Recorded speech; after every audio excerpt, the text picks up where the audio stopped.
Nous allons commencer par la parole ce matin, et puis tout à l'heure nous entendrons, nous louerons le Seigneur, nous ferons notre offrande et nous prierons également pour ceux qui en ont besoin. Mais ce matin, je voudrais vous parler du Saint-Esprit et de l'importance de comprendre, alléluia, qui est le Saint-Esprit, alléluia, ce qu'il veut faire et ce qu'on a reçu. Amen. Est-ce que ça va ce matin? Et ce matin, nous allons vraiment, s'il y a des personnes qui ne parlent pas en langue, qui ne sont pas encore remplies de l'esprit, vous allez l'être, parce que c'est légitime de l'être. Vous devez comprendre ce que c'est, n'est-ce pas? Nous devons être remplis du Saint-Esprit. Nous devons avoir cette onction, ce revêtement de puissance sur nous, n'est-ce pas? Nous, chrétiens, parce que nous appartenons à Christ, nous sommes revêtus de puissance. Et souvent, le diable attaque pour qu'on l'ignore. Mes frères et sœurs, nous ne devons pas ignorer la parole parce que les chrétiens croient dans la parole. Et ce matin, je veux prier d'abord et vous partager qui est le Saint-Esprit, n'est-ce pas? Et ce qu'il fait en nous et sur nous. Amen. Et l'importance des langues. Et alors, on ne prie pas qu'en langue, hein? On prie en français, on demande à Dieu des choses précises et on prie en langue, les deux. Il faut savoir bien cela. Mais la prière en langue, on verra ce qu'elle fait en nous et c'est très puissant. Seigneur, je veux te remercier ce matin pour ta parole. Alléluia, merci pour ce temps de louange qui lave nos cœurs dans ta présence, Seigneur, qui nous élève jusqu'à toi, Seigneur, et qui nous permet de recevoir de toi seul, Père. Et nous te remercions parce que tu ouvres un chemin, Seigneur, là où il n'y a pas de chemin, Seigneur. Alléluia. Tu fais des miracles, Seigneur. Tu tiens tes promesses, Seigneur. Oh, alléluia. Tu amènes la lumière là où il y a des ténèbres, Seigneur. C'est ce que tu es, mon Dieu. C'est ce que tu es. Je te remercie, Seigneur, et que ce que tu es soit établi dans le cœur de tes enfants ce matin, au nom de Jésus. Amen, amen, amen. Alors j'ai ce passage de Zacharie 4, verset 6. Prenez simplement la référence, je vais vous la lire. Alléluia. Car le Seigneur dit donc à Zorobabel, c'est ici la parole que l'Éternel adresse à Zorobabel. Et c'est une parole pour nous. Nous devons comprendre que Dieu ne fera pas les choses avec notre capacité, intelligence, notre force, notre puissance à nous, mais il le fera avec sa puissance à lui. Et il est dit, ce n'est ni par la puissance, ni par la force, mais c'est par mon esprit, dit l'Éternel des armées. Le mot puissance ici veut dire compétence, veut dire richesse, veut dire talent, veut dire une force humaine. Vous voyez, ce n'est pas avec la force humaine. Voilà cette puissance. Et le mot force, parce qu'il y a dans ce verset, il y a ce n'est ni par la puissance ni par la force. Donc puissance, ça veut dire compétence, richesse, talent, force. Et le mot force ici veut dire pouvoir, puissance, force humaine. Force humaine. Dieu n'agira pas avec votre force humaine. Dieu n'agira pas avec vos compétences naturelles. Il le fera par son esprit. Et ça, vous voyez, c'est un combat que nous avons entre la chair et l'esprit afin de laisser Dieu agir et vraiment œuvrer au travers de nous. Parce que c'est ce que le Saint-Esprit veut faire. Nous sommes revêtus pour qu'il œuvre à travers nous et au travers de nous et par nous au nom de Jésus. Alléluia. Merci Seigneur. Alors je vais vous dire, mes amis, que l'Église est née le jour de la Pentecôte, elle est née par le Saint-Esprit et que sans le Saint-Esprit, on ne peut rien faire. C'est pourquoi Jésus a dit, attendez ce que le Père a promis et vous recevrez une puissance. Et le mot puissance ici signifie un pouvoir, signifie une charge, signifie une capacité surnaturelle. N'est-ce pas? C'est exousia qui veut dire une puissance qui vient d'en haut. Et donc, vous recevrez une puissance, c'est pas exousia, pardon, c'est dynamis, une dynamite. Exousia, c'est pouvoir, et puissance ici, c'est dynamis. Ça veut dire une force dynamite. Une dynamite puissante, ça veut dire vous allez être dynamisé par le Saint-Esprit. Cela va vous donner une capacité d'agir avec dynamique.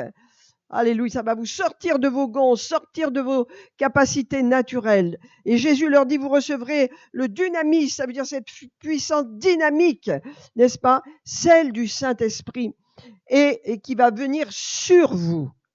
Vous comprenez? Sur vous. Et vous serez mes témoins à Jérusalem, dans toute la Judée et jusqu'aux extrémités, la Samarie aux extrémités de la terre. Amen. Quand Jésus était sur la terre, il a fait beaucoup de miracles. Il a guéri les gens, il a délivré. Ils ont vu, les disciples, la puissance de Dieu. Ils ont vu Jésus à l'œuvre. mais aucun cœur n'a été changé. Aucun cœur n'a été changé. Les gens ont été touchés, ils ont vu des choses, mais personne n'a dit « Oh, je sens la présence de Dieu. Qu'est-ce qu'il faut faire pour que je sois sauvé ?» Personne n'a dit ça. Réalisez-le, mes amis.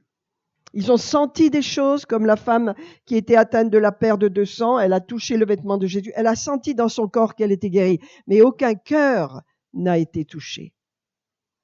C'est très important que vous compreniez ça. Personne n'a dit « Que dois-je faire pour être sauvé ?»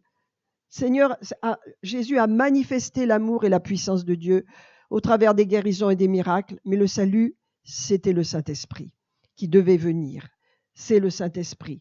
Vous êtes sauvés par la puissance du Saint-Esprit. C'est pas vous, c'est le Saint-Esprit. Vous avez dit oui, vous avez ouvert la porte, mais c'est le Saint-Esprit. Vous voyez, l'Église est née le jour de la Pentecôte dans le Saint-Esprit, par le Saint-Esprit. Et sans le Saint-Esprit, il n'y a pas d'Église, il n'y a pas de révélation, il n'y a rien sans le Saint-Esprit.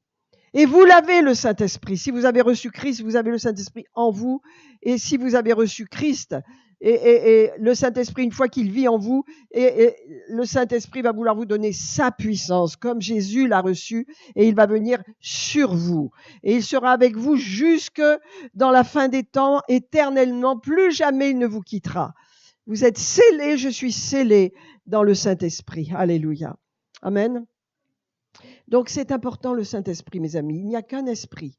Il n'y a qu'un esprit, c'est le Saint-Esprit. C'est pourquoi l'apôtre Jean, dans sa première épître, dit « N'ajoutez pas foi à tous les esprits qui sont là.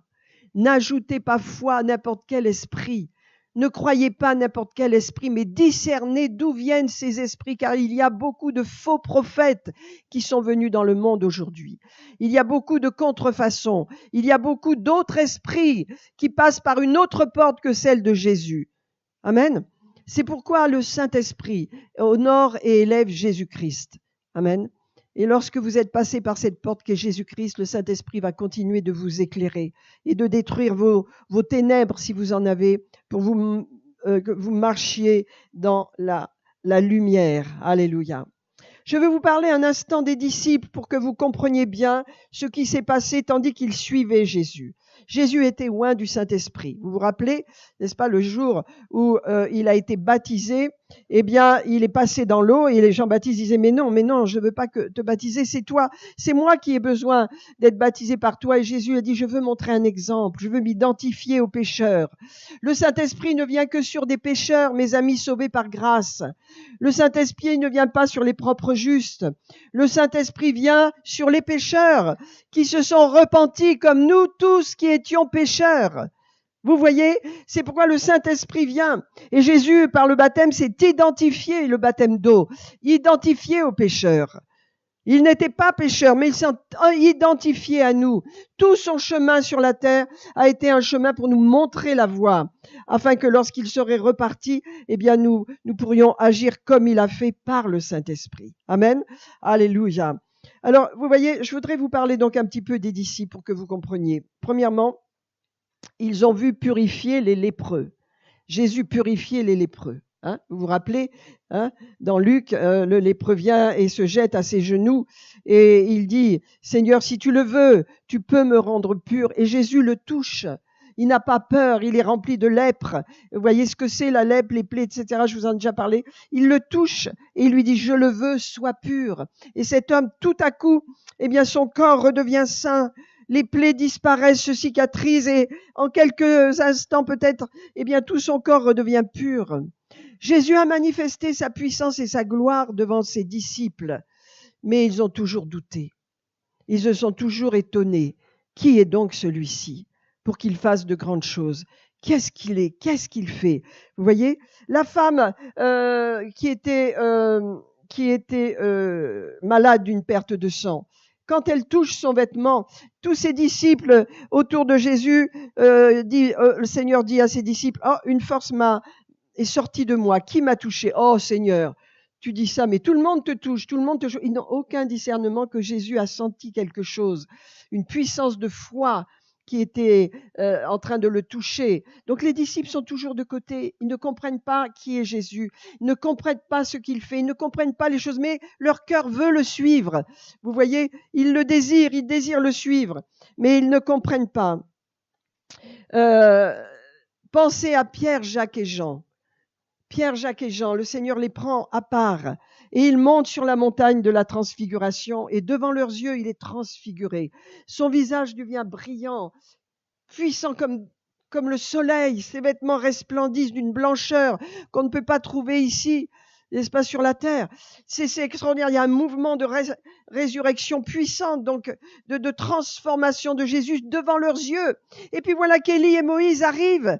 Et ils parlent avec Élie et Moïse, Jésus. Et Pierre, Jacques et Jean voient ça. Ils sont effrayés. Et Pierre, toujours hardi, dit « Oh Seigneur, il est bon qu'on soit là, il se passe quelque chose. Est-ce que tu veux qu'on monte des tentes là et qu'on s'installe tous ?» Et voilà qu'il y a une nuée qui vient. Vous vous rendez compte, pour nous qui ne voyons pas beaucoup de choses surnaturelles se manifester, vous verriez une nuée, c'est la présence divine qui descend et qui se manifeste, vous seriez effarés, bouleversés. Et bien cette nuée descend et la voix du Père se fait entendre. Celui-ci est mon fils bien-aimé, écoutez-le, c'est mon fils bien-aimé en qui j'ai mis tout mon amour. Et tout à coup, tout cesse. Et les disciples se retrouvent en face de Jésus. Ils ne comprennent pas ce qui s'est passé. Et Jésus leur dit en descendant de la montagne, ne dites rien, vous ne le comprenez pas maintenant, mais vous le comprendrez plus tard. Souvent, Jésus leur a dit, même avant d'être crucifié, vous ne comprenez pas maintenant ce que je vous dis, mais vous le comprendrez plus tard. Avec quoi ils le comprendront? Par le Saint-Esprit. On ne peut pas comprendre les choses de Dieu sans le Saint-Esprit. C'est le Saint-Esprit qui nous fait comprendre et révéler qui est le Seigneur. Amen. Alors, vous voyez, dans cet événement, ils ne comprennent pas. Ils se demandent, mais est-ce qu'il est vraiment le Messie? Est-ce que c'est vraiment celui qu'on attend? Même Jean-Baptiste se met à douter. Et les gens sont dans le doute. Pourquoi le Saint-Esprit n'est pas encore descendu sur les croyants? Vous comprenez ça? Regardez quand vous allez lire votre évangile. La puissance du Père se manifeste au travers de Jésus. Le Saint-Esprit agit au travers de Jésus. Mais les gens autour de lui, les disciples, ne comprennent pas de quoi il parle. Ils ne comprennent pas de quoi Jésus est fait. Qui est-il? N'est-ce pas? Quand Jésus était sur la croix, tous l'ont abandonné. Pourtant, avant la croix, il leur a dit, je dois mourir, je dois souffrir à Jérusalem, montons à Jérusalem, ils vont me crucifier, mais le 3e jour, je ressusciterai. Qu'est-ce qu'il nous raconte? Qu'est-ce que c'est que ça? Non, Seigneur, ils ne te crucifieront pas. Vous savez, Pierre qui prend le dessus toujours, hein, c'est son caractère, hein, d'y aller de l'avant. Et lui dit, ah non, si moi je suis là, ça ne t'arrivera pas. C'est de l'orgueil, totalement orgueilleux. Et Jésus lui dit, arrière de moi, Satan, tes pensées ne sont pas des pensées de Dieu, mais sont des pensées humaines. Et donc, ils ne comprennent pas. Comprenez la différence qu'il va y avoir entre cet état où ils voient Jésus faire des miracles et où leur cœur n'est pas encore touché. Vous me suivez? C'est très important qu'on comprenne ça. Alléluia. Sans le Saint-Esprit, ces hommes merveilleux qui suivaient Jésus avec un bon cœur, mais qui n'avaient pas de révélation, n'auraient jamais pu avoir une vie chrétienne de puissance avant, s'ils étaient restés dans cet état-là. Ils auraient abandonné, ils auraient laissé tomber, ils seraient retombés dans leur vieille vie et ancienne vie. C'est obligé. De la même, vous, mes amis, si vous n'entretenez pas la puissance du Saint-Esprit dans votre vie, si vous négligez ces choses, vous reviendrez vite avec les choses du passé. Nous sommes dans un monde qui nous est hostile. Nous sommes dans un monde ténébreux. Peut-être vous ne le réalisez pas, mais il y a une oppression sur vous, dans vos pensées et même sur votre corps. Et vous devez veiller à toujours avoir cette communion avec le Seigneur et à renouveler la présence du Saint-Esprit. Nous allons voir comment tout à l'heure, parce que nous sommes dans un monde hostile. Nous sommes dans les ténèbres. Amen. Mais vous n'êtes pas, vous, dans les ténèbres. Nous vivons les pieds dans les ténèbres, mais nous ne sommes pas des ténèbres. Amen. C'est pourquoi nous devons entretenir la présence de Dieu. Alléluia. Encore quelques exemples des disciples pour vous montrer combien leur cœur n'était pas touché et combien le fait d'être chrétien, c'est avoir le cœur touché. C'est là que nous nous convertissons. Vous savez, beaucoup de gens, dans cette réunion, notamment quand je priais pour eux, je disais, est-ce que vous avez donné votre cœur au Seigneur? Je sais pas. Alors je leur faisais faire la prière parce que le salut, c'est une position où on dit Jésus vient dans mon cœur. Et donc, voilà, je me suis convertie, Jésus est venu dans mon cœur, il vit avec moi, à l'intérieur de moi, vous comprenez? Et il est dans votre cœur. Sinon, c'est quoi? Eh ben, les bouddhistes, ils suivent Bouddha, hein? Ils sont pas nés de nouveau, hein? C'est avec leur tête, ils suivent Bouddha. Les hindouistes, les musulmans, les gens, c'est avec leur tête, n'est-ce pas? Mais quand votre cœur est touché, vous êtes changé. Si moi je n'avais pas changé, vous n'imaginez pas la Monique que j'étais, c'était pas la même. Mais par le Saint-Esprit, j'ai été changée. Parce que je me suis convertie et Dieu a touché mon cœur. À partir du moment où mon cœur a été touché, j'ai aimé le Seigneur.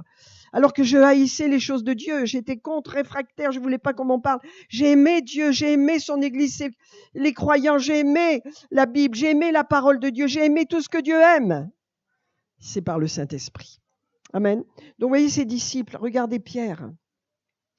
Jésus est en prière sur la montagne et les disciples sont sur la barque, dans la barque, et se lève une grande tempête. Vous savez, quand vous êtes dans la prière, vous voyez les choses. Jésus voit dans l'esprit, voit pas, il est sur la montagne, qu'ils ont des problèmes. Alors, pour aller plus vite, il descend et il marche sur l'eau. Il arrive vers eux. Hein. Ah, un fantôme, au secours, il crie. Hein. Et Jésus dit, n'ayez pas peur, c'est moi. Alors, vous ne me reconnaissez pas. Vous voyez comme ils sont loin de Dieu dans leur révélation. Et Pierre dit, ah Pierre, si c'est toi alors, est-ce que je peux venir vers toi et marcher sur l'eau? Oui, viens, lui dit le Seigneur. Hein. Il marche. Il est le seul homme qui a marché sur l'eau. Il a marché sur l'eau. Mais il a renié Jésus 3 fois lorsqu'il a été lorsqu'il a été pris au jardin de Gethsémani. C'est pour vous dire à quel point leur cœur n'était pas touché, à quel point on peut voir des miracles, si notre cœur n'est pas touché, on les oublie 2 jours après. Parce que sans le Saint-Esprit, ces hommes n'auraient pas pu faire et accomplir la mission qui était la leur.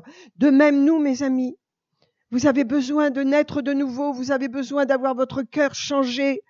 Alléluia. Et ça n'est pas intellectuel, c'est simplement recevoir le Seigneur dans votre cœur par votre bouche, par votre déclaration. Seigneur, viens dans mon cœur.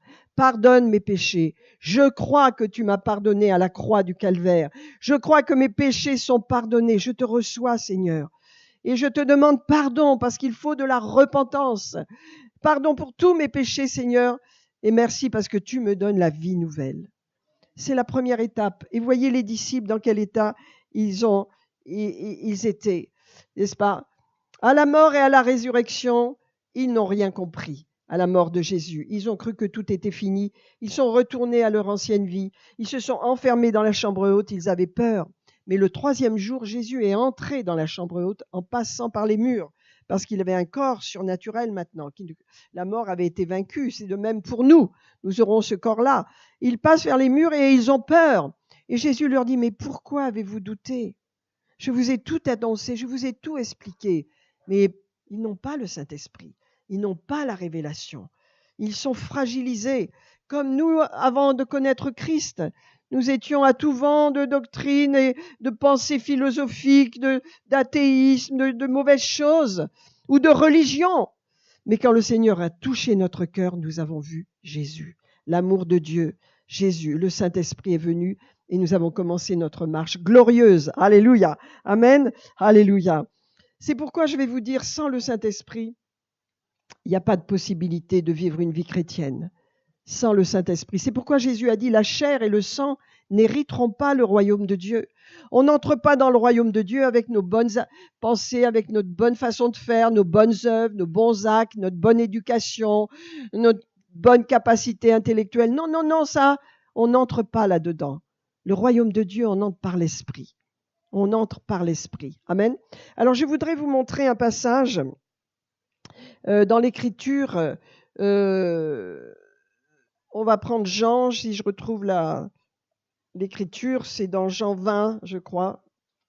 Je voudrais vous montrer qu'à partir du moment, voilà, où le Seigneur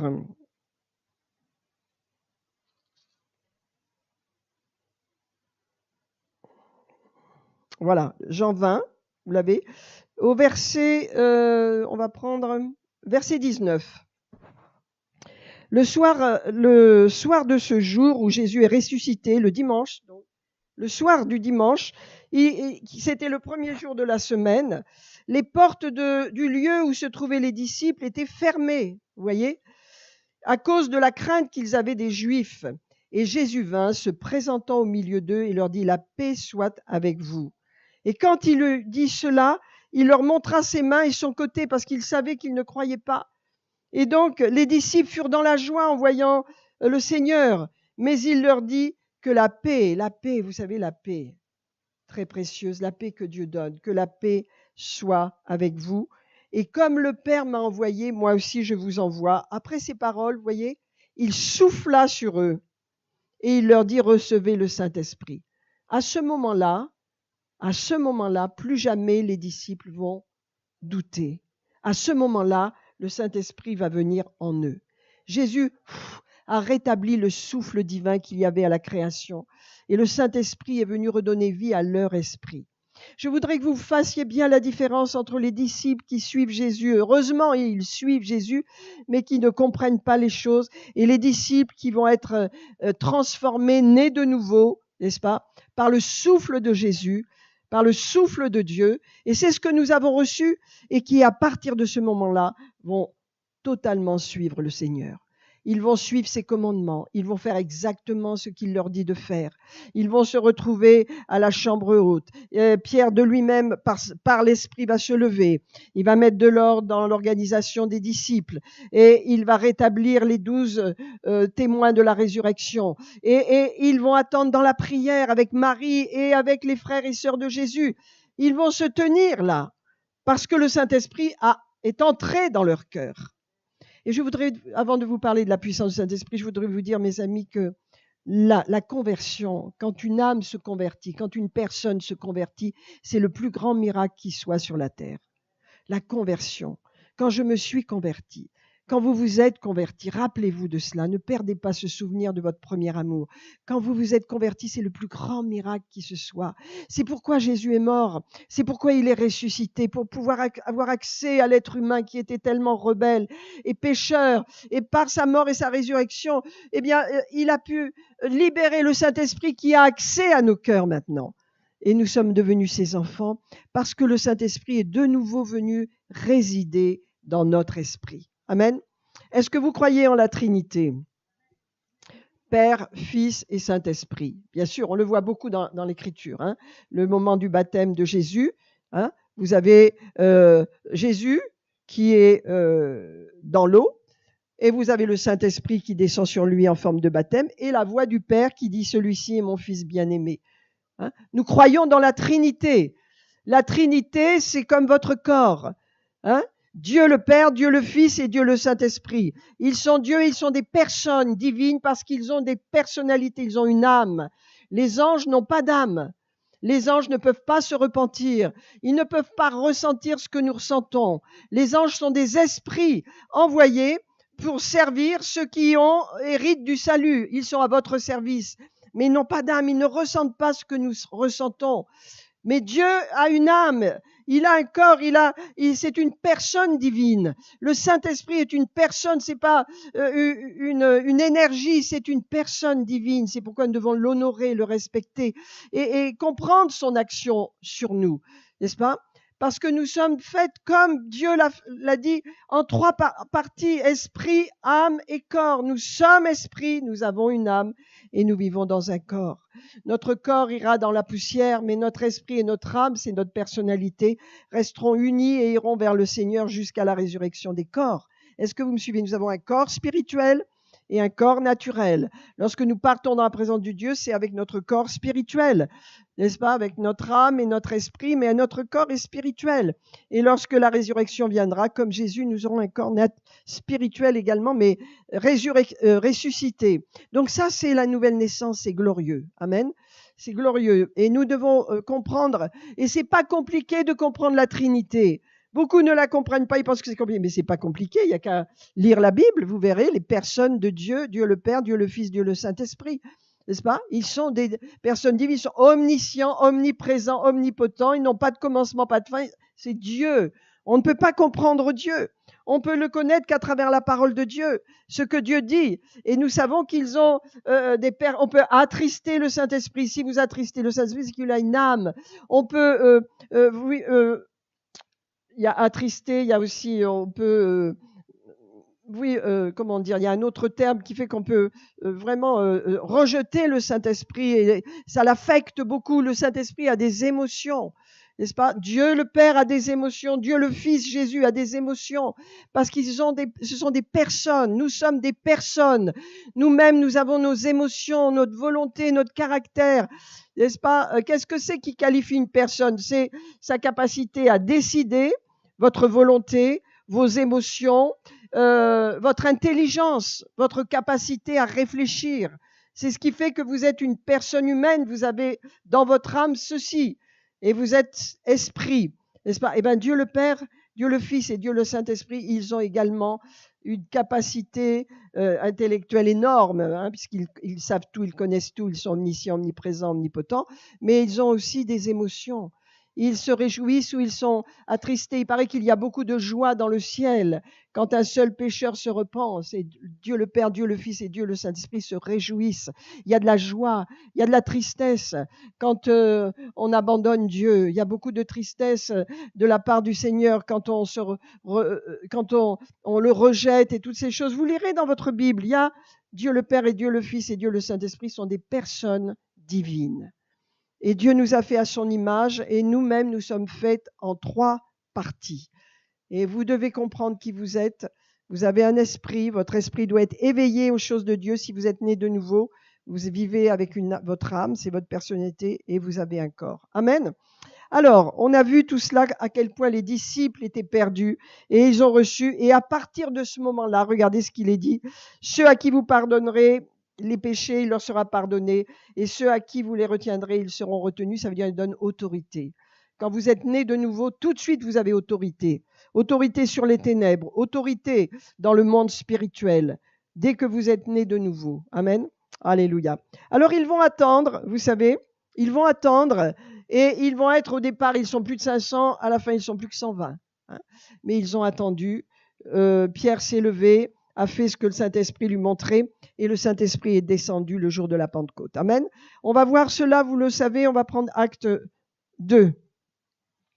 Et ce que je veux vous dire, c'est que c'est pas c'est pas pour rien, c'est pas par hasard qu'ils ont eu des langues semblables à des langues de feu. Rappelez-vous que il y a eu la séparation des langues avec la tour de Babel, parce que l'homme était tellement rebelle qu'il voulait unir tous les autres hommes sur la planète et construire un lieu d'adoration, d'idolâtrie qui s'opposerait à Dieu. Donc Dieu a détruit tout cela et il a confondu les langues.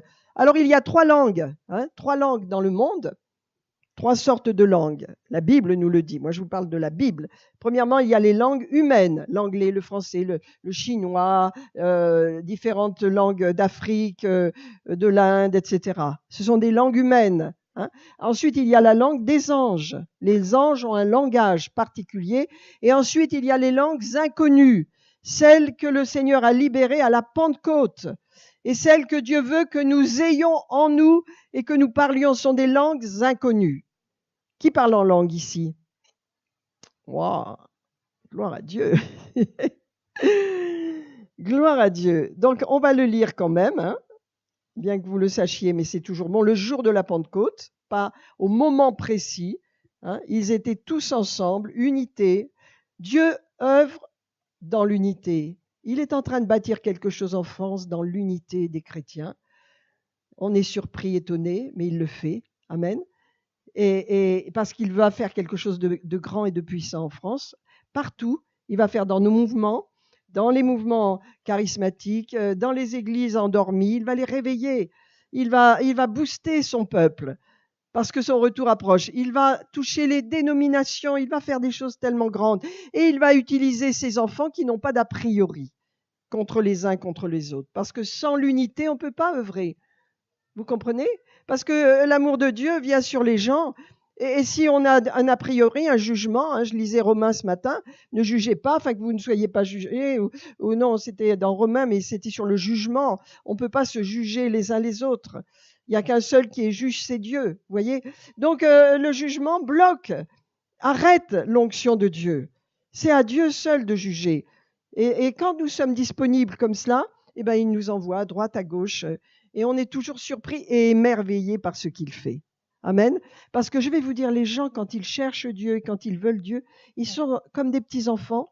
On est tous comme des petits-enfants, comme vous êtes là ce matin, et on veut recevoir, on veut boire, on veut manger. On est comme la petite Ellie Jane, là, je veux manger, je veux boire mon lait, j'ai faim, j'ai soif, hein, comme la petite Lara, là, et tous ces petits-enfants, et aussi la demoiselle, là, Charlotte, voilà. Ils veulent manger, ils veulent boire, et j'oublie la petite de notre sœur Taliana, mais j'ai oublié son prénom qui dort, là. Ce sont des petits-enfants, ils veulent manger. Dites à Taliana, ne donne pas à manger à ta fille aujourd'hui, elle va pas être contente, hein. La petite, parce que les enfants veulent manger parce qu'ils veulent grandir. Amen. Eh bien, vous voyez, quand vous êtes devant Dieu, que le Saint-Esprit est là, vous êtes devant les gens et ils ont cette soif d'enfant, de dire, je veux de toi, Seigneur, je veux de toi. Ça, c'est une merveilleuse attitude. Alors, regardez, ils étaient tous ensemble. L'unité était là, hein. Et c'est pourquoi le Dieu a dit au bon moment, à la minute, alors tout à coup, il vint du ciel un bruit, comme celui d'un vent impétueux. Et il est dit qu'il remplit toute la maison. Dieu veut remplir toute la maison. Amen. Dieu veut remplir sa maison. Alléluia. Avec ce vent du Saint-Esprit. Alléluia. Et sa maison, c'est son église. Sa maison, c'est nous. Amen. Et il est dit des langues semblables à des langues de feu leur apparurent. Et il est dit qu'elles se séparurent les unes des autres et elles allèrent et se posèrent sur chacun d'eux. Vous savez, c'était la première fois que des hommes et des femmes étaient assemblés devant Dieu. Rappelez-vous, sous la loi, et dans toute cette période, les hommes d'un côté, les femmes de l'autre, et même on mettait pas les femmes au même rang que les hommes, ils étaient dans un lieu à part. Donc c'était extraordinaire ce qui venait de se passer parce que pour la première fois, les hommes et les femmes étaient assemblés. C'est ça l'évangile. Vous savez, il y a les mouvements féministes qui sont des mouvements vraiment diaboliques parce que en tant que femme, on marche avec Dieu. Dieu libère les femmes. Dieu a libéré toutes les femmes. Il les a libérées, il les a appelées, il les a équipées, il leur a donné des responsabilités dans son Église. Et donc la position de la femme, elle est indiscutable.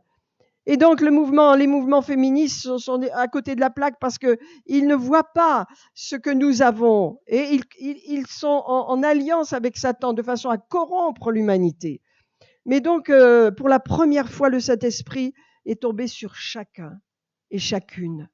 Hommes, femmes ont reçu la même chose, le même Saint-Esprit, les mêmes langues de feu, ils ont parlé les mêmes langues. Alors vous savez, les évangélistes qui rapportent ces faits, à part Luc, qui parle beaucoup des femmes qui étaient avec Jésus, ils sont de cette époque. Donc à cette époque, on ne parle que des hommes.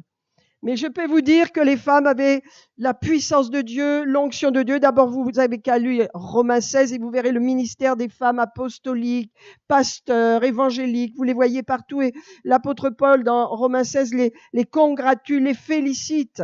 Donc, il n'y a pas de séparation entre les hommes et les femmes. Et ça, c'est un grand miracle. Le Saint-Esprit est descendu sur tous. Et des langues semblables à des langues de feu leur apparurent. Séparées, ça veut dire chacun nous avons reçu, chacun pour notre part. Et il est dit, ils furent tous remplis du Saint-Esprit et se mirent à parler en d'autres langues, selon que l'Esprit leur donnait de s'exprimer. Alors, mes amis, je vais vous dire une chose. Ils ont parlé en langue, mais ce qui s'est passé, il y a eu un miracle. Ils ne comprenaient pas ce qu'ils disaient. Hein, si je vous parle en langue maintenant, vous ne comprendrez pas. Mais Dieu a fait un miracle parce qu'il y avait une grande assemblée qui était venue de gens qui étaient venus adorer à Jérusalem. Et ils étaient là. Et il y avait eu un bruit. Ils avaient cru qu'il y avait un cataclysme. Ils avaient couru pour voir le bruit. Et ils se sont amassés là devant cette porte, hein, de la chambre haute. Et ils disaient, mais qu'est-ce que c'est que ça? Qu'est-ce que c'est que ça? Et les disciples sortent. Et ils se mettent à il parlait en langue, bien sûr, il venait d'être baptisé. Et Pierre va donner l'explication, dire voilà ce qui arrive, c'est la promesse donnée par Joël. Et ils disent, qu'allons-nous faire? Pourquoi ils disent ça, mes amis? Vous le lisez? Parce qu'ils eurent le cœur vivement touché par la parole de Pierre. Maintenant, la parole, le témoignage des chrétiens, vous serez mes témoins parce que le Saint-Esprit est descendu, va toucher les cœurs des gens, de votre famille, de vos amis, de vos collègues. Maintenant, votre parole a de la puissance. Maintenant, l'Église a de la puissance. Maintenant, les gens vont dire, ah, je suis touché. Qu'est-ce que je peux faire pour être sauvé? Vous vous rendez compte comment ils peuvent dire ça? Jamais dans les évangiles, aucun n'a dit ça. Même les lépreux guéris sont venus, ont adoré Jésus, mais n'ont pas dit, oh, qu'est-ce que je peux faire pour être sauvé? Vous vous rendez compte? Parce que leur cœur n'était pas touché, parce que le Saint-Esprit n'était pas descendu encore à la Pentecôte. Amen. Et donc ces hommes vont dire, que faut-il faire pour être sauvé? Et l'apôtre Pierre va leur dire, eh bien, repentez-vous. On ne peut pas venir comme ça avec arrogance devant Dieu sans la repentance. Puis vous savez, la repentance, c'est un état. Dans notre vie, on se repent plus d'une fois. Plus d'une fois. On ne s'endurcit pas. On se repent. Quand on a péché, quand on a mal agi, ou quand on a eu même une mauvaise attitude, on sent dans notre esprit et on dit pardon à Dieu. On a cela. La repentance est un état d'esprit, n'est-ce pas? On se remet en question pour que Dieu puisse vraiment agir en nous et nous modeler comme il le veut. Amen. Et donc, ils se sont repentis. Mais et donc, qu'est-ce qui s'est passé? Alors, à partir de leur repentance, ils ont été baptisés d'eau et ensuite, ils ont reçu la puissance du Saint-Esprit. Et il est dit que l'Église a commencé à grandir. Plus de 3000 âmes hommes, mais il y avait les femmes dedans. Donc, ça fait au moins 10 000 âmes avec les femmes. Ça fait au moins 3 4 000, 5 000 personnes déjà. Et ça commence parce que c'est la première Église. Amen. Alors, mes amis, il y a une première expérience, c'est la nouvelle naissance, la conversion. Il y a une deuxième expérience. Dieu veut nous revêtir. Dieu veut vous revêtir. C'est ce qui s'est passé à la Pentecôte. Amen. On va regarder un passage, on a encore un petit moment là. On va prendre acte 6 ou 7, je ne sais plus. Alléluia. On va prendre acte 8, parce que c'est Philippe, c'est pour vous montrer l'importance pour les disciples et pour les apôtres que chaque chrétien reçoive le baptême du Saint-Esprit avec le signe initial qui est le parler en langue. Amen. Regardez acte 8. Alors voilà, comme il y a un mouvement formidable et qu'il y a de la persécution aussi, parce que il ne faut pas croire que si Dieu fait un réveil en France, il n'y aura pas de problème. Mais bon, on doit être prêt.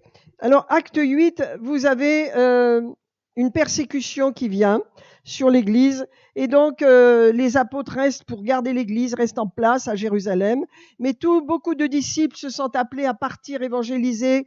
Ils vont dans les villages, ils vont à droite, à gauche, n'est-ce pas? Et Philippe, eh bien, il est simplement un diacre, ça veut dire il sert dans l'Église locale. Eh bien, il va aller en Samarie. Et en Samarie, il a vraiment une porte ouverte et il se met à prêcher Christ, et les gens se convertissent. Et donc, il y a un grand mouvement dans cette ville.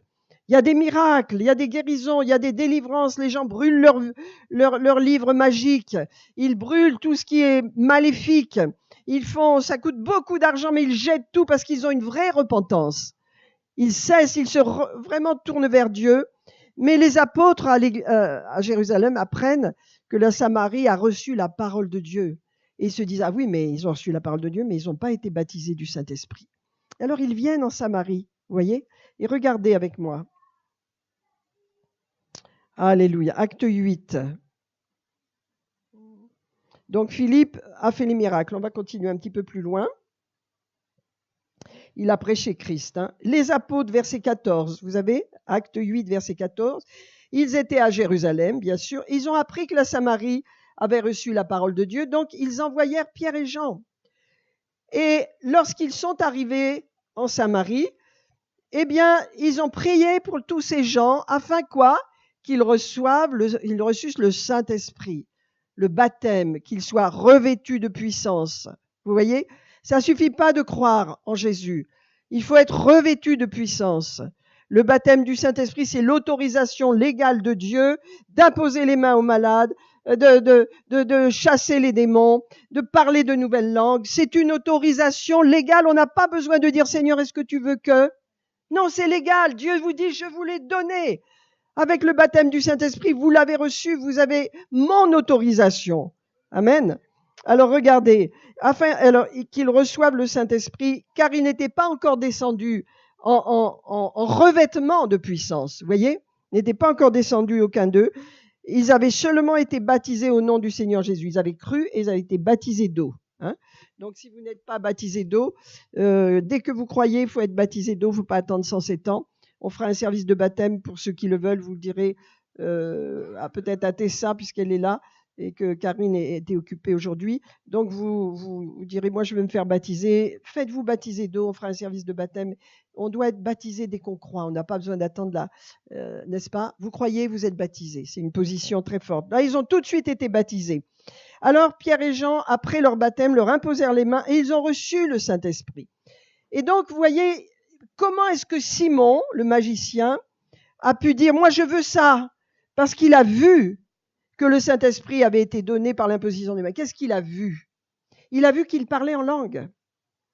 Il a vu qu'une puissance sortait de leur bouche.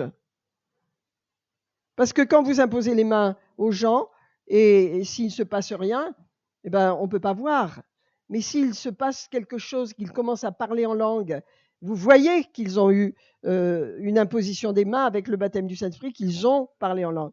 Donc Simon, qui était un sorcier, hein, il voit cela, il s'est converti, Simon, mais sa pensée n'est pas encore convertie, donc qu'est-ce qu'il fait? Il veut cette puissance pour lui encore. Et quand il vit, regardez comme c'est important ça, quand il vit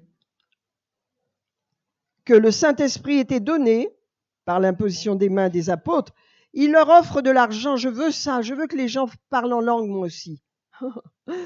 Alors Pierre dit que ton argent meure avec toi, puisque tu as cru que le don de Dieu s'acquérait par argent. Il n'y a pour toi ni part ni lot dans cette affaire, car ton cœur n'est pas droit devant Dieu. Vous voyez, son passé revient et il veut continuer de faire le magicien en utilisant cela. Et donc, repens-toi. Hein, et il dit, il va se repentir parce qu'il s'est converti, il va se repentir. Hein. Donc, vous voyez, le baptême du Saint-Esprit, c'est le signe initial du baptême, c'est le parler en langue. Et vous devez honorer Dieu parce que vous êtes baptisé du Saint-Esprit. Vous devez honorer le Saint-Esprit parce que vous parlez en langue. Vous devez être conscient de cette puissance. Alors, notre prière n'est pas qu'en langue. Nous prions beaucoup en français. Nous demandons des choses à Dieu. Nous confessons les promesses. Mais la prière en langue, regardez, 1 Corinthiens 14. La prière en langue, c'est très important. Et je vais vous dire des choses que Dieu m'a révélées tandis que je prêchais là-bas. 1 Corinthiens 14. Et j'ai réalisé ça en prêchant. Je me suis dit, mais c'est vrai qu'il y a encore une bénédiction de plus qu'on n'avait peut-être pas tout vu. Et qu'on continue de voir. Vous avez 1 Corinthiens 14. Alors, quand vous avez la charité, moi je traduis par l'amour agapé, l'amour de Dieu, parce que l'amour charité est péjoratif, ça veut dire bonnes œuvres. Hein. Alors, l'amour est toujours suivi de bonnes œuvres. Hein. Mais bon, c'est mieux de dire l'amour. Alors moi, je dis, recherchez, c'est la charité sur votre Bible. Hein. Moi, je dis, recherchez l'amour, aspirez au don spirituel, mais surtout à celui de prophétie. Alors, verset 2, celui qui parle en langue ne parle pas aux hommes, mais à Dieu.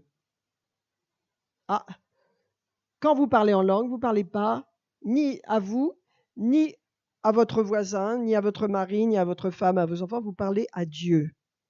Parce que c'est le langage de l'esprit.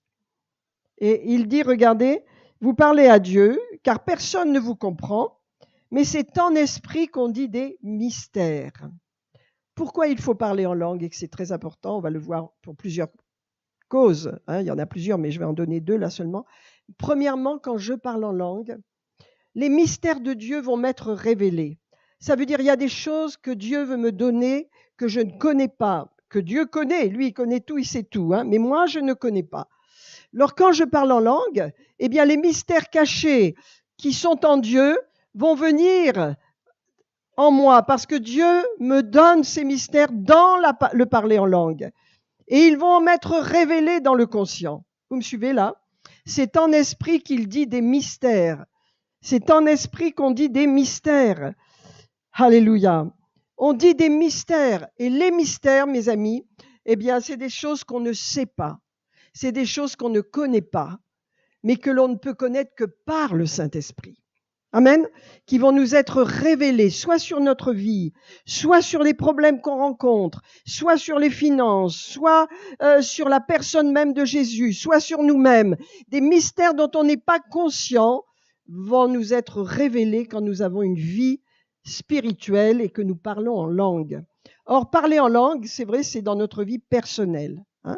Je prie en langue chez moi, je prie en langue dans ma voiture, je prie en langue quand nous prions. Dans la prière, hein, on prie en français et en langue, mais je prie en langue. Et Dieu nous révèle des choses. Et nous n'en avons même pas conscience parce que souvent, on vit dans la révélation.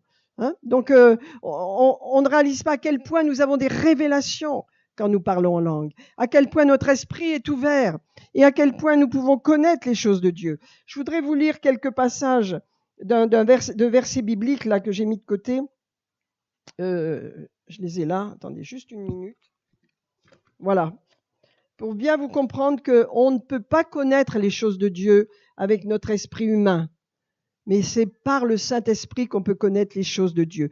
Prenez 1 Corinthiens 2, verset 12. Les secrets, les mystères appartiennent à Dieu et Dieu veut les révéler à ses enfants. Quand vous parlez en langue, vous dites des mystères qui vont vous être révélés ensuite dans votre esprit humain, n'est-ce pas ? Vous allez avoir la révélation. 1 Corinthiens 2, verset 12. 1 Corinthiens 2, verset 12. Il est dit, « Or, nous n'avons pas reçu l'esprit du monde. » Vous n'avez pas reçu l'esprit du monde, mais l'esprit qui vient de Dieu, afin que nous connaissions, que nous ayons cette connaissance révélée, afin que nous connaissions les choses que Dieu nous a données par sa grâce. Amen. Comment je peux connaître ce que Dieu m'a donné? Non seulement la connaissance de Dieu, mais aussi dans ma vie personnelle. Eh bien, c'est par l'esprit. Je parle en langue. Et les choses me sont révélées.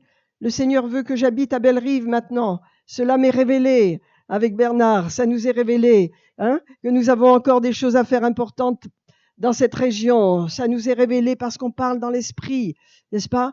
Et les choses nous sont révélées. Alléluia. Comment nous allons faire? On parle dans l'esprit et le Seigneur nous montre comment nous allons faire, comment tout va s'ordonner, s'organiser, comment on va s'adapter à cette situation. On parle dans l'esprit, on prie dans l'esprit. Et Dieu nous révèle les secrets qui nous sont personnels, les secrets que Dieu veut nous donner. Amen. Comment cette étape dans laquelle nous sommes dans notre vie, comment Dieu ouvre des portes que nul autre ne peut ouvrir. Ça, c'est les secrets qui nous sont révélés. Prenez 2 Corinthiens 4, 18. Alléluia. Dieu nous a donné beaucoup de choses par sa grâce. Vous ne pouvez pas les connaître avec votre intelligence naturelle. Vous ne pouvez pas les connaître. Comment vous allez percer les murs de blocage, les murs d'addiction, les murs de douleur ou de souffrance ou d'impression de tourner en rond si vous n'avez pas votre vie spirituelle qui agit et qui fait que vous savez que Dieu va ouvrir un chemin, que Dieu va faire des miracles, que Dieu va se manifester dans les ténèbres. Vous le savez.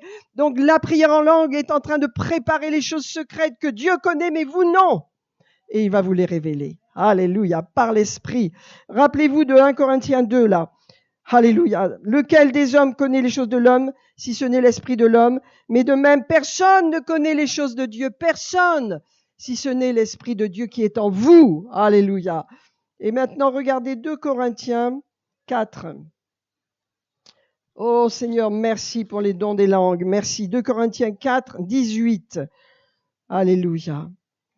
Il est dit, car nos légères afflictions, verset 17, les légères afflictions du moment présent produisent pour nous, au-delà de toute mesure, un poids éternel de gloire, parce que nous regardons, non pas aux choses visibles, mais à celles qui sont invisibles, car les choses visibles sont passagères. Mais les invisibles, les secrets de Dieu, les révélations de Dieu sont éternelles. Alléluia. Comment est-ce que je peux avoir ces révélations, mes amis? Je parle en langue. Je parle en langue et Dieu m'ouvre un chemin. Comment aller dans telle et telle situation? C'est par l'esprit, comme je vous ai dit, comme je vous ai introduit ce message avec Zorobabel, n'est-ce pas, dans Zacharie, qui dit, ça n'est pas par la force humaine, ça n'est pas par les capacités humaines que les choses vont se faire, c'est par la puissance du Saint-Esprit, c'est par ma puissance, dit le Seigneur. Et Dieu veut faire les choses au travers de nous par sa puissance. Mais si les gens ne parlent pas en langue, vous savez, je connais beaucoup de chrétiens, ils ne parlent pas en langue, ça les fatigue. Donc ils sont charnels. Donc jamais ils découvriront les choses spirituelles. Ils n'ont aucun accès, ils sont dans la religion. Jamais les choses changent dans leur famille, jamais les choses changent dans leur vie professionnelle, jamais les choses changent dans leur environnement parce qu'ils sont charnels. Ils ne veulent pas prier en langue parce que ça les fatigue, ça les ennuie. Bien sûr, quand on parle en langue, notre intelligence est stérile. Moi, quand je parle en langue, je dis, oh Monique, faudrait que tu ailles faire ton ménage, là, faudrait que tu plies ton linge, faudrait que tu ailles faire la lessive, Mais j'ai dit, non, tais-toi ma tête. Vous l'avez remarqué, ça prouve qu'on a une âme et que notre esprit est en langue. Quand vous priez en langue, votre tête est stérile. Elle vous parle, mais vous ne l'écoutez pas. Vous lui dites tais-toi et vous continuez de prier en langue en mettant votre attention sur le Seigneur. Parce qu'il va vous révéler ses secrets, des choses que vous ne connaissez pas mais qui vous appartiennent. Et vous savez, ça m'a touché, ça m'a parlé sur mon chemin actuellement, le chemin que nous avons Bernard et moi, dans cette étape de notre vie, ça m'a parlé. J'ai dit, toute notre vie, nous avons parlé en langue et parlé en langue. Et on n'arrêtera pas de parler en langue, parce que cette langue nous est donnée sur la terre. Là-haut, on n'en aura plus besoin. Parce qu'on verra Jésus face à face. Mais sur la terre, on en a besoin, parce que au travers des langues, Dieu nous révèle les choses secrètes, qui sont des secrets pour la nature humaine, mais pas pour le Saint-Esprit. Et donc, c'est l'accès. Reprenons 1 Corinthiens, je vais m'arrêter là, 1 Corinthiens 14. Alléluia. Et je vais terminer, on va prier. Alléluia. Si certains d'entre vous, vous ne parlez pas en langue, alléluia, et que vous êtes nés de nouveau, vous allez lever vos bras vers le ciel et vous allez recevoir, et je prierai pour vous. Alors, reprenons 1 Corinthiens 14. Verset 2, celui qui parle en langue ne parle pas aux hommes, mais à Dieu. Hein? C'est pour ça qu'il dit dans l'église, je préfère qu'on parle en français. Si je vous parlais en langue, là, vous seriez beau, et moi aussi. Non seulement je ne comprendrais pas ce que je dis, mais vous non plus, vous ne me comprendrez pas. Les Corinthiens étaient très excités par les dons. Hein? Et ils avaient beaucoup de dons, et ils parlaient en langue, même dans les cultes. L'apôtre Paul met de l'ordre dans cette église. Il dit non, on ne parle pas en langue dans les cultes, on ne se parle pas en langue les uns. Une fois, une sœur, elle était assez farfelue, elle était même un petit peu déséquilibrée. Hein, elle va à l'hôpital, elle était hospitalisée. Et ben, vous savez comment elle parlait aux gens? En langue. Wow. Ah non, j'ai dit non, arrêtez ça, vous faites un très mauvais témoignage. Qu'est-ce que c'est que ce cirque-là? Quand elle leur parlait en langue, ils disaient mais elle est folle, on va l'enfermer. Il y en a des gens comme ça. Alors, hein, est-ce qu'un mari et sa femme se parlent en langue? Ben non, parce qu'on ne se comprend pas. On parle à Dieu, on parle à Dieu. Quand vous parlez en langue, vous parlez à Dieu. Amen. Parce que c'est en esprit qu'on dit des mystères. Regardez le verset 4 et je terminerai avec ça. Celui qui parle en langue s'édifie lui-même. Et celui qui prophétise et dit, je désire que vous parliez tous en langue. Vous voyez, on ne peut pas mettre ça comme ça sur le couvert. Celui qui parle en langue s'édifie. Moi, chrétienne, amen, j'ai toujours parlé en langue. Ça veut dire je me suis toujours rechargée. Je recharge mes batteries. Le mot édifier veut dire se recharger. Comme on recharge une batterie. Si vous ne vous rechargez pas, vous allez voir la dépression, la fatigue, la maladie, les problèmes charnels venir sur vous. Mais vous devez édifier quoi? Votre esprit. Vous vous chargez vous-même de puissance, vous vous chargez vous-même de force. Soyez revêtus de puissance, soyez revêtus de l'Esprit de Dieu. Parlez en langue, mes amis. Est-ce que ça vous parle? Alléluia. Est-ce que vous êtes conscients, et je vous encourage ce matin, à vous qui êtes peut-être jeunes chrétiens et qui ne parlez pas beaucoup en langue, à vraiment passer du temps dans le mois. Vous savez, je mets mon téléphone là, merci pour les portables, ils sont formidables. Hein, 1 heure, je mets de telle heure à telle heure, j'appuie et je m'occupe plus. Après ça sonne, n'est-ce pas, au bout d'1 heure, et je parle en langue, je prie à Dieu et je parle en langue. Amen. Et ça sonne et donc là je dis oh c'est le moment de m'arrêter. Hein, voilà. Amen, mes amis. Mais je parle aussi en français et je fais la prière de Jabez et je vous encourage à continuer de la faire. Hein? Demandez à Dieu de vous bénir afin que vous ayez de la faveur auprès des gens et que vous soyez en bénédiction aux autres. Hein? Demandez à Dieu d'élargir vos possessions, car Dieu veut toujours élargir votre prospérité, vos biens, et qu'il élargisse tout ce que vous possédez, n'est-ce pas? et que la main de Dieu soit sur vous, que l'onction de Dieu soit sur vous, la présence de Dieu, et qu'il vous protège de Satan et de ses démons. C'est la prière de Jabez, on l'a étudiée, je vous encourage et j'en reparlerai autant qu'il le faut, parce que ça, c'est une prière en français. Mais faites-la, moi je la fais 2 fois par jour, parce que j'y crois. Je crois que Dieu bénit ses enfants pour qu'ils soient des bénédictions. Allez, bénédiction aux autres. Là, Albert, vous allez entrer dans un nouveau contexte. Que Dieu soit en bénédiction sur vous, que la bénédiction, que l'argent, que les finances, que l'abondance soit sur vous au nom de Jésus. Que la provision de Dieu soit sur vous, que la faveur de Dieu soit sur vous au nom de Jésus. Amen, amen. Alors on va prier, mes amis.